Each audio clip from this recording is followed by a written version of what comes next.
Welcome to a special episode of the Vanntage Point. Given that our series on the surnames of Appalachia in the South have been falling off lately, I thought I would cast a wider net today. I hope to return to the surname series soon, so please help me get the word out about the channel. If you're aware of different parts of the country, you will likely know that it's not uncommon to hear people declare that their great-great-grandparents or grandparents came from some other country. They migrated to the United States, especially after the Civil War, when the Industrial Revolution arrived on our shores. Consequently, they may know that they have cousins in the old country. Did you watch the 1985 movie European Vacation? In it, the hilarious Griswold clan visited cousins in Germany. It seems that neither the Griswolds or their cousins knew each other, but they accepted their kinship. Are you able to do that? Or are your relatives just in America? Now, compared to other regions, I contend that the Upper South is the home of the oldest population of Americans, and that includes New England. This raises a question about being descended from the earliest Americans, including colonial people. Are you of colonial American descent? Or do you share DNA with people in other countries that go back no further than about 200 years? That's 150 to 200 years. That would involve sharing DNA with others who share common ancestors back 6 to 8 generations from us. Think of it like this. Do I have 7th or 8th cousins in Germany or some other country? If you have quite a few relatives in other lands, then some of your ancestors were not colonial Americans or even early Americans.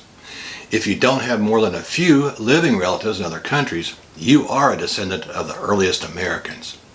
Today on the Vanntage Point, I want to explore answers to these questions, especially whether or not one is completely a descendant of colonial or first-generation Americans. It promises to be an interesting and thought-provoking show. I hope you'll join me. To help us out, I'm turning to the work performed by Ancestry.com. I will use my own DNA to show you how to research the geography of your distant relations, which can help you determine if you are mostly of early American descent. Let me show you how to look for the right data. Now, first, you have to have had your DNA submitted to Ancestry, and you have to have access to your Ancestry.com page. First, open up your Ancestry.com page. It will look something like this. Second, in the upper left-hand corner, look for the menu and click on it. You should see a drop-down menu with an option for DNA. Look for matches and click on it. Now, third, look at the upper right side of the screen and location for the word location and click on it.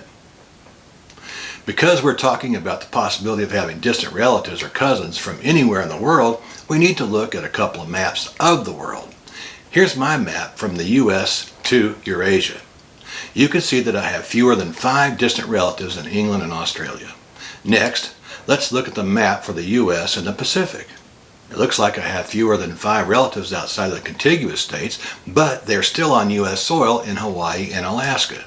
I'm clearly not related to anybody from Japan or Korea. Now, you might be thinking that only North Americans and Australians care about their DNA and distant kin, so there are fewer samples of DNA from other countries.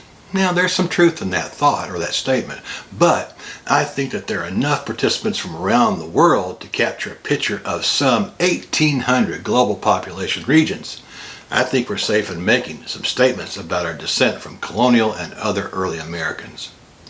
Now, in my case, I have 31,513 matches, presumably from around the world.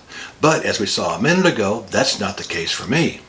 I have 1 distant cousin in London and 2 in Australia, and they're most likely American expatriates.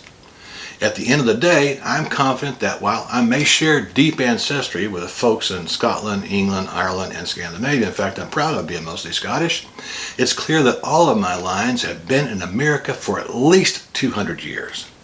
Paper trails certainly support that contention. If you look into this on your own behalf, please let me know what you found. Well, folks, I hope you enjoyed today's show and will like, share, and subscribe to the channel. Until I see you again, may the good Lord watch over you and yours. Bye-bye.